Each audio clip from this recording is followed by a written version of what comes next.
Today I'm talking about how to grow your audience on Instagram. So I'm going to be talking about three main methods, and I'm going to do them from the easiest, but also probably the slowest, to the most challenging, but also the one that works the fastest. So bear with me, and we'll go through all three. I'm Jessica Goodenough, and this is the Jessica Goodenough Podcast, where I talk about mindset. Sorry, what am I talking about? I talk about marketing, mindset, and plant-based positivity.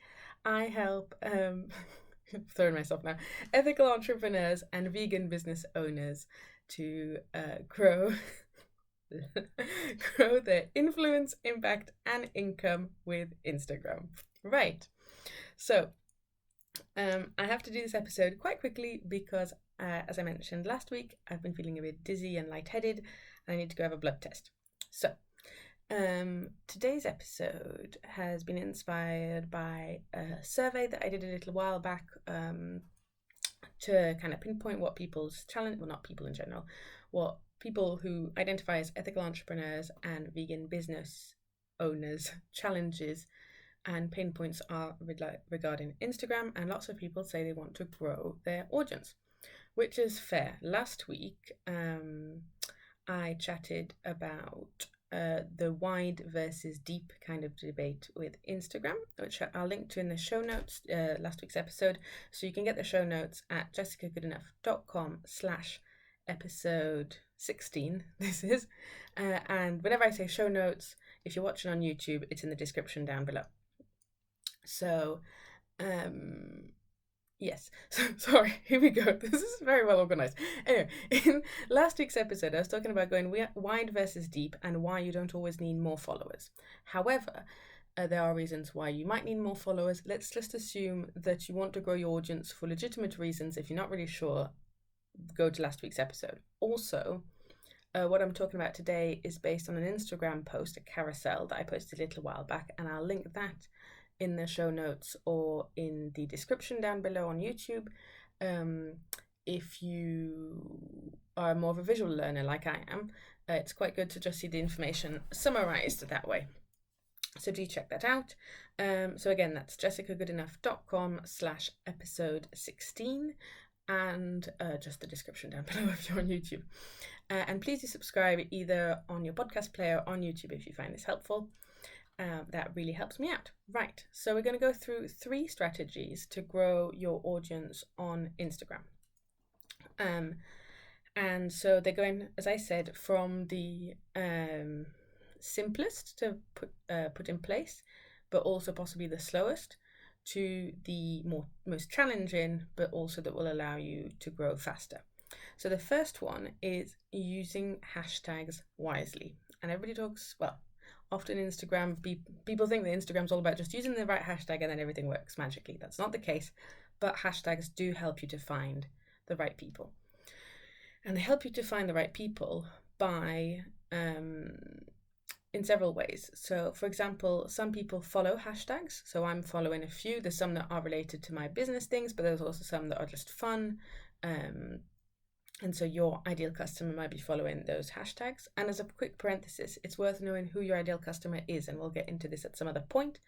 But if you're very confused about what I'm talking about, you can always book a free discovery session. And I help people with this in my Instagram strategy session. So the discovery session is just a free session, doesn't commit you to anything. It's 15 minutes and we'd see if I can help you. And then the strategy session, we'd go through who your ideal customer is and then how we can tailor that Instagram strategy to them. Anyway, that you can always find that in the show notes or in the description down below if you're on YouTube. Anyway, how to book a discovery call. But anyway, let's assume you know who your ideal client is. You need to then think about the hashtags that they'd look up. And this is quite useful if you are a vegan business specifically, or a business that caters to vegans, because I'd say, my short way of saying this is vegans like vegans, but there's quite a strong in-group bias with vegans. And also, so like vegan people tend to like vegan people and products and things. because veganism in lots of ways isn't new, but the explosion of it in the West is kind of new. Well, is new. And so there's lots of things that weren't available 5 years. So I became vegan 6 years ago, and the amount of things that exist now is crazy. So it's always exciting when there's a new vegan thing. So if you sell vegan products like vegan food, or even vegan fashion, vegan bags, vegan shoes, that's always exciting to other vegans. So using hashtags that specifically target vegans, target vegan sounds wrong, but anyway, is a very helpful strategy. But even, let's imagine you're not a specifically vegan business, but you want to use hashtags that find your ideal client. So they can find them either by following hashtags. So I could be following hashtag vegan food because I just want to see vegan food on my Instagram feed. And so if you had like a recipes ebook, you could be marketing that on Instagram, and I could see your posts and then eventually follow you and then buy your ebook. Anyway, and also the other thing that hashtags are useful for is for getting featured on the explore page. So that's when you, I'm going to try and show you on my phone, which is turned off. Anyway, irrelevant. When you go on Instagram, at the bottom, there's a little, I've got the French word, loupe. What do you call it? The thing to see bigger. Jesus. Oh. Anyway, you know the little search icon? I've just got the French word. It'll come back to me and I'll feel like an idiot. What is it called? Anyway, you click on the little search icon thing, and then normally the posts that are there should be tailored to you. Doesn't always work ideally. Sometimes you get some slightly weird things, but sorry, I'll just adjust my camera for those on YouTube. But that if you use the right hashtags, you're more likely to get shown on those pages to people who are more likely to be your ideal customer. So how to choose these hashtags? First of all, doing a competition analysis is not a bad idea. I'd recommend for that using a tool. Well, either you do it with me as part of your Instagram strategy session, or I'd do it actually before the Instagram strategy session, but anyway, moving on from that. You can use a tool called Hashtag Slayer, which I will link in the description or in the show notes. And that you can go to your competitors. I don't really like the word competitor, but other people in your niche is Instagram page, and look at what posts, what hashtags they use, and which ones do well. So that's a good place to start. Hashtag Slayer is not sponsoring this episode. That would be nice, but they're quite a cool service. They do a 7-day free trial. You can get quite a lot of value in the 7 days, and what I do like about the 7-day free trial is you don't have to put your credit card in, so you can literally do the 7-day free trial and forget about it. Sorry, I've got the hiccups. Yes, so you'd put in some of the hashtags that you found from your quote-unquote competitors, and then it would suggest other hashtags. What I'd really recommend with hashtags, and I could do a whole episode about hashtags, but we're going to try and keep it short, as I said, I have to go to my blood test. I'm getting dizzy already, so I'm going to keep it focused. What's important with hashtags is that they're relevant to the post that you're sharing. So there's no point in putting like popular hashtags on a post that has nothing to do with those hashtags. And another one you want to do is vary the difficulty or the rarity or whatever you want to call it of your hashtags. So if you only share things with like hashtag vegan or hashtag food, they're huge. And so everybody is sharing things with those hashtags. Lots of people are. And so you'll get lost very quickly. But at the same time, if you choose really niche hashtags, there's fewer people that are looking for them. So if you use hashtag Slayer, they'll show you that. I said that I'd link to it in the show notes. Anyway, but the other thing is, if you are a vegan business, I've started putting together vegan specific hashtags that are for vegan businesses. So I've got different categories. I've got vegan business in general, vegan food, vegan fashion, vegan cosmetics. Oh, and vegan health. So like, say if you're a running coach, but that specializes in helping people with like a vegan nutrition around their running, you can find that hashtag library by following. What was By following the link in the show notes, I am feeling dizzy again. By following the link in the show notes at jessicagoodenough.com/episode 16, or by looking in the description below.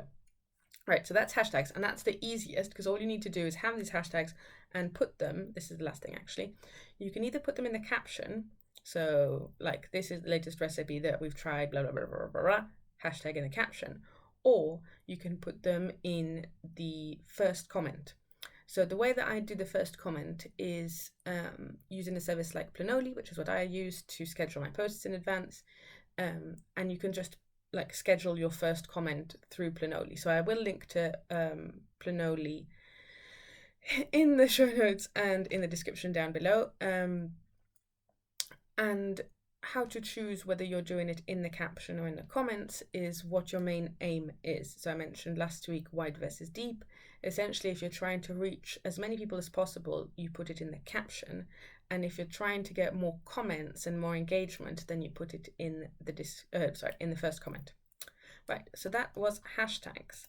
The next one is to take advantage of new features. And so this is true of all kind of I know about all social media platforms.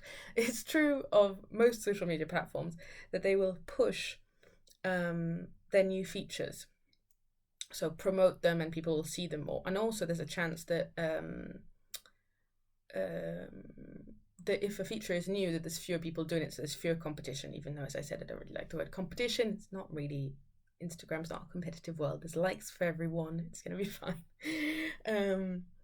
But right now, what's big, and because of the rise of TikTok and that kind of thing, is short form video. People like to watch short videos, which is ironic because I'm now recording a really long video. But anyway, and short form video is where it is. And I think actually today, Reels are 1 year old on Instagram. I'm not sure about that, but it's around now.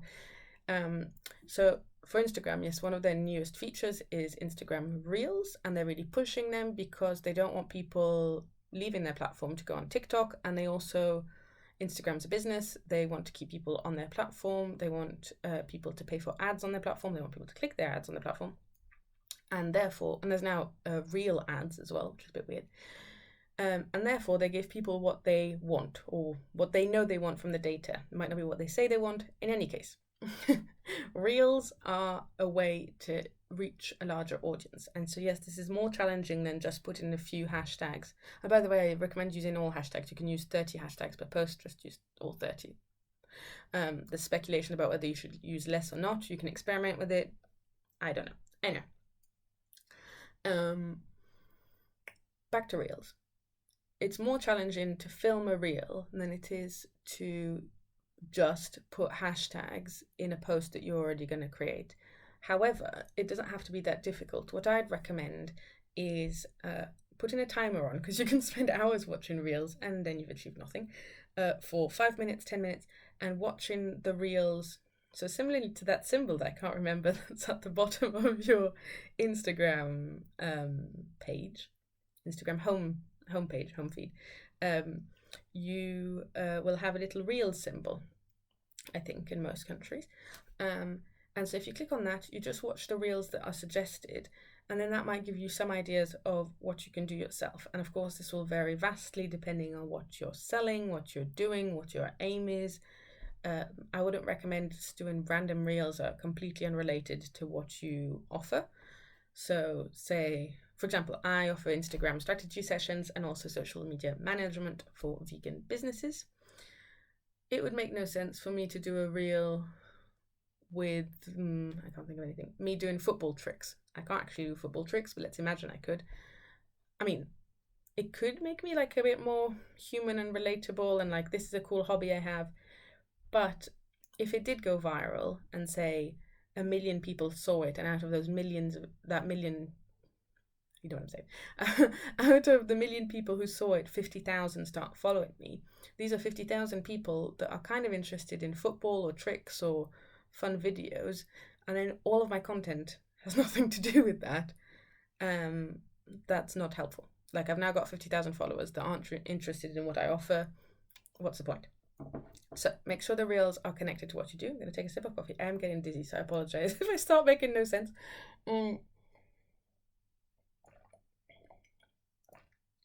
But so it can be reels.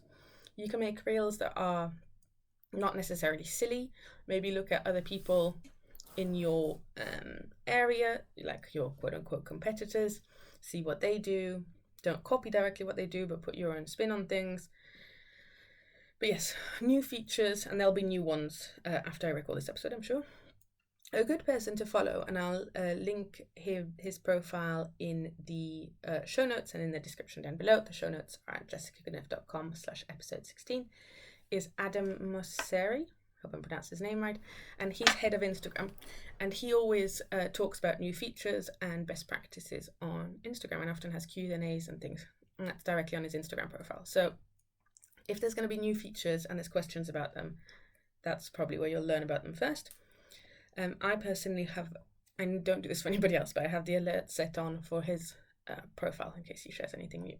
So this is a level more challenging, but if I look at my Instagram analytics, and I'd happily talk about analytics some other time, and we definitely dive into that with the Instagram strategy. I'd give you like a blueprint of how to look at you and your insights, they're called on Instagram, and how to improve month on month. But if you look at my Instagram insights, and probably most people's Instagram insights, even though I don't do many reels, the reels I do have a crazy reach. Like I reach more people than the people who follow me by a significant margin, if that makes sense.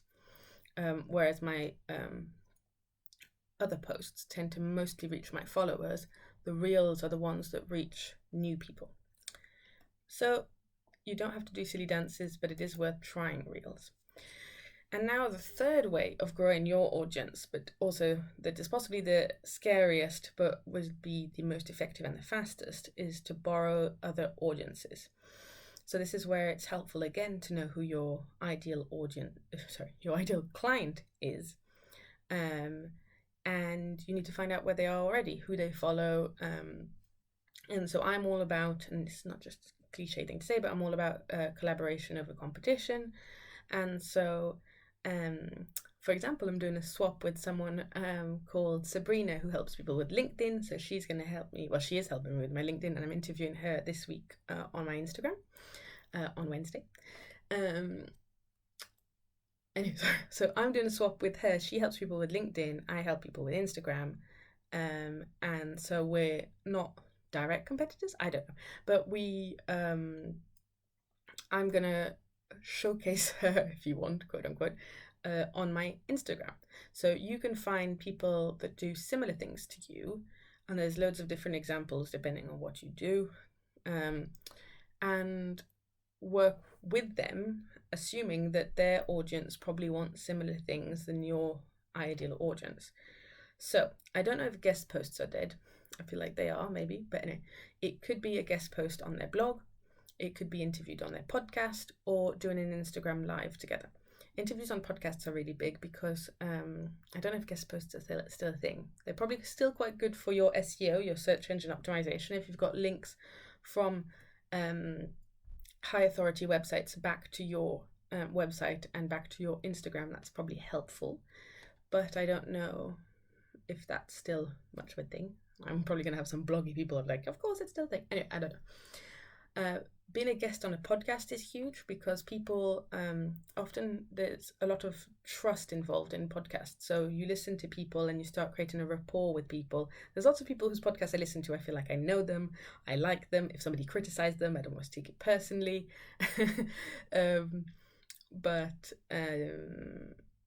So there's that trust that's created between the audience and the podcaster. And then if they bring a guest on, you kind of assume that because you trust the interviewer, the interviewee is someone that you could trust or like or whatever. So you're kind of starting with an advantage. You're not starting with a cold audience, you're starting with a warm audience. And in that interview, you could offer a freebie. So if I was going to be interviewed, I'd maybe talk about that hashtag library that's in the description or in the show notes, or another guide that I'm developing, and then send the podcast listeners to that as a gift for listening to the podcast, a free gift. But also you could say, come find me on Instagram. I'm at JL Goodenough, whatever you know. And I'd love to continue the conversation there. Feel free to ask me any questions about what we discussed in the podcast on Instagram. I'd love to chat, whatever. So that is a good way of doing it, but it is scary. I can understand that. But there are services. I can't remember what's the one that I'm on and I'm not actually doing anything about. Would have been good to figure this out before I recorded the episode. But there are platforms where you can meet other podcasters. But you can also do this in a very organic way, just based on the people you're listening to. I wouldn't shoot for, say you're kind of a business person, I wouldn't shoot for the Smart Passive Income podcast to start off with. If you don't know what I'm talking about, it doesn't matter. But or if you're in the fitness world, I wouldn't shoot for like the Rich Roll podcast to start off with. Start with people who are at a similar level, quote unquote, as you, or a bit higher, and start connecting with them. You can start liking their posts, commenting on their posts. Always do this, like this spammy ways of doing this. You'll know when you're being spammy. Anyway, just try to connect with them. If they don't really reply, then never mind, just move on.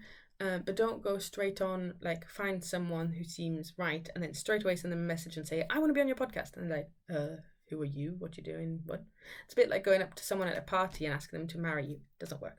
Well, I don't know. But anyway, in any case, start building a rapport with people who are in the same kind of world as you, who might overlap with your ideal audience, and then ask to be on their podcast, ask to maybe write a post on their blog, I can't even remember the word, on their blog, or one of my favorites right now is doing Instagram lives together, and doing the Instagram live stays on Instagram, and it provides value to your audience. So this might not be relevant necessarily for everyone, but even if you sell products, because with services it's easier to think about how this would work. So say if you were a nutritionist, you could do an Instagram live or a podcast episode with a running coach, and you could talk about nutrition around exercise, and that would be valuable for their audience, and also it might get more eyes on your content.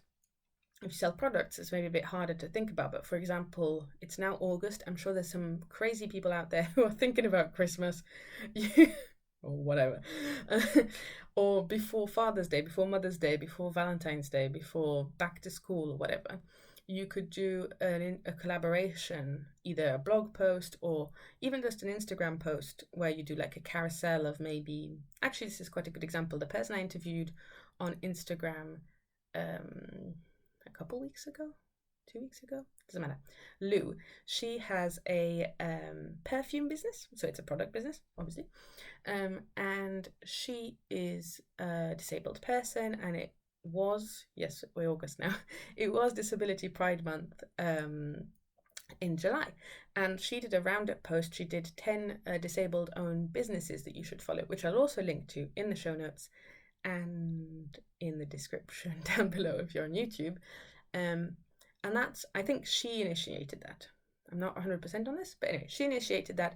But that was a way of kind of showing off her contacts that are in a similar space, and it could be that their audiences overlap. She sells perfumes, but the people that she highlighted sold various other things, and it could be that, I don't know who her ideal customer is, this is all speculation, but that the kind of person who buys her perfumes is into independent businesses and maybe wants to buy someone a gift and they don't think perfume's right, so that post is really helpful. Anyway, going on a total tangent here, but there are ways of doing this with products that also make sense, if that makes sense. Anyway, so think about occasions coming up, or you could just do like how to make your home greener, just making this up as I go along, and you sell cleaning products that are vegan and cruelty free and all that, and they sell something else it's related. Anyway, tangent. And you could do an Instagram live together or a podcast together and that kind of thing and talk about that topic. I'm sure there's people, I'd ideally like our products to be slightly more eco and all that, but I haven't properly looked into it. anyway, that would be a useful piece of content that isn't too much like buy our stuff, but that still in a subtle way sells your product and grows your audience. Right, I'm gonna have a sip of coffee. Right, so as a recap, the 3 things that go from the easiest but maybe the slowest to the most challenging, because obviously it's scary asking people, but you can make new internet friends, is using hashtags wisely, using the new features on Instagram, namely Reels, and borrowing others' audiences. So I will, as I said, there'll be a link in the show notes in the description down below to the Instagram post I wrote that recaps all of those. So if you need a visual reminder of what that is, I'll put it down below. And that's it from me for today. So please subscribe if you enjoyed the episode. And as a reminder, subscribe on YouTube or on your podcast player. Hit the like button if you're on YouTube, and hit the notification bell if you're on YouTube. I have to remember to say all these things now. But the other thing I would like you to do is to go to the show notes, so jessicagoodenough.com/episode 16, and download, or the description down below, and download the free hashtag library. It's a Google Sheet that you'll have access to, and that I'm going to add to as well as I go along with hashtag Slayer. Anyway, download the free hashtag library for vegan businesses if you have a vegan business, to help you reach more people. So that's it from me. Subscribe and download the hashtag library. I don't have a journaling prompt for today, so I think I'm just going to default to my journaling prompt. That is always a journaling prompt if I don't know what to do, is what would this look like if it was easy? So what would growing your audience on Instagram look like if it was easy? So feel free to take a pen and paper and journal about that. Last week I did my first journal with me. This is a parenthesis, supposed to be closing this episode. Anyway, I did my first journal with me Instagram live. It was quite fun. There are some familiar faces that joined. So if you want to journal about fear of judgment, which is a thing growing your audience, then I'll share a link to that in the show notes and in the description down below. Because if all of this sounds terrifying to you, either doing the reels especially, or if you're even scared that like by putting hashtags more people will see you and then what's going to happen, the world's going to explode, or if you're scared to reach out to people, that kind of thing, then do the journaling exercises along with me. All you need is a pen and some paper, or a fancy notebook like I have. And yeah, do that. So subscribe, download the hashtag library, and if you're feeling terrified, do the journal along with me about fear of judgment. Right, thank you very much. See you next week. Bye.